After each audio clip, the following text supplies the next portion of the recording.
వ్యవసాయం చేస్తూ కాలం గడుపుతున్నాడు రాజయ్య. తనకి ఒక కొడుకు కూతురు ఉన్నారు. ఎన్ని కష్టాలు ఎదురైనా తన పిల్లల భవిష్యత్తు కోసం నిర్విరామంగా శ్రమిస్తున్నాడు రాజయ్య. రాజయ్య కూతురు డిగ్రీ చదివింది. రాజయ్య కొడుకు హైదరాబాద్లో ఇంజనీరింగ్ చదివాడు.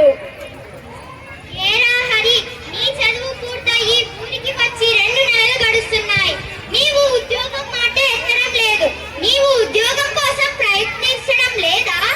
అమ్మా, నాన్న, నాకు ఉద్యోగం వచ్చింది. చాలా సంతోషం రా. మరి ఇన్నాళ్ళు ఈ సంగతి మాకెందుకు చెప్పలేదు? ఇంతకీ ఉద్యోగం ఎక్కడ, ఎప్పుడు చేరాలి? నాన్న, నాకు హైదరాబాద్ లోనే ఉద్యోగం వచ్చింది. కానీ నాకు ఉద్యోగం చేయడం ఇష్టం లేదు. ఏమిటి, ఉద్యోగం చేయడం నీకు ఇష్టం లేదా? మరి ఏం చేస్తావు? కాంతం, ఎందుకంత కోపం? వాడికి ఉద్యోగం చేయడం ఇష్టం లేదట. వేరొక ఉద్యోగం రాగానే అందులో చేరుతాడులే. లేదు నాన్న, నాకు ఉద్యోగం చేయడం ఇష్టం లేదు. ఇక్కడే ఉంటూ వ్యవసాయం చేయాలని ఉంది. హరి, ఉద్యోగం చేయడం కంటే వ్యవసాయం చేయడం చాలా కష్టమైన పని.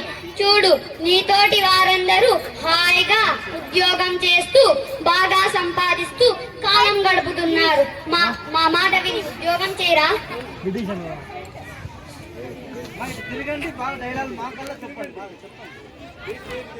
నాన్న, మీరు కూడా అలా అంటారేమిటి?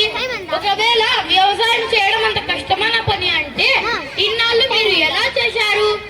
హరి, వ్యవసాయం అంటే నువ్వు అనుకున్నంత సులువు కాదు. వర్షాలు పడక, నీళ్లు లేక పంటలు పండని రోజులు ఎన్నో ఉన్నాయి. పంట పండినా గిట్టుబాటు ధర రాని రోజులు ఉన్నాయి. నువ్వెందుకు రాయి కష్టాలు కొని తెచ్చుకుంటున్నావు? హరి, మా మాట విని ఉద్యోగం చేయరా? అమ్మా, నాన్న, నేను ఉద్యోగం చేస్తూ పురుగుల పరుగులతో కాలం గడపడం నాకు ఇష్టం లేదు. ఇక్కడే ఉంటూ నేను చదివిన చదువును ఉపయోగిస్తూ కొత్త ఆలోచనలతో వ్యవసాయం చేయాలనుకుంటున్నాను.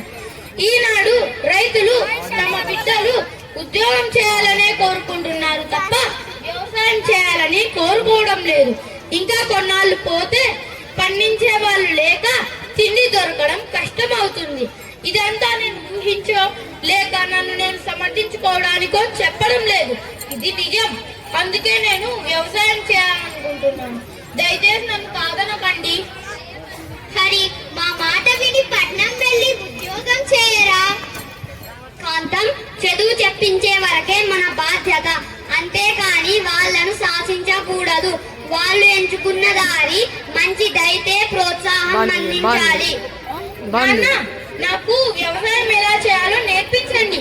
మీరు ఒక వాళ్ళు నాకు చెప్పండి. చూస్తుంటే నాకు చాలా గర్వంగా ఉందిరా. నీ ఇష్ట ప్రకారంగానే వ్యవసాయం చేస్తూ గాని. హరి మాటలు విన్న రాజయ్య ఎంతో సంతోషించాడు. ఆ రోజు నుండి హరి వ్యవసాయంపై దృష్టి పెట్టాడు. తన పొలంలో వరి,